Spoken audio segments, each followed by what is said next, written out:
Warnings that a volcano on the Indonesian tourist island of Bali will erupt have sparked an exodus of more than 75,000 people that is likely to continue to swell, the country's disaster agency said today.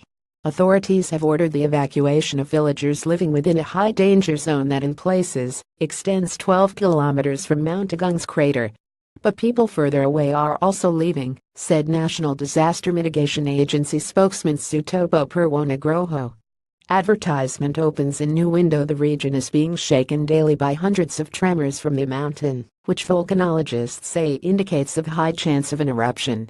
Mount Agung last erupted in 1963, killing about 1,100 people. Evacuees are taking shelter at more than 370 sites across the island that include temporary camps, sports centers, village halls and the houses of friends and relatives. Villager Wayan Murta said he was among the first to evacuate last week because his village is just 6 kilometers 4 miles from the summit. "We have already sold our cattle because we thought it was better than leaving them there for nothing," he said. "My feeling is the mountain will erupt," he said. "But no one knows, we just pray." Sutopo said it was natural that people outside the immediate danger zone are leaving.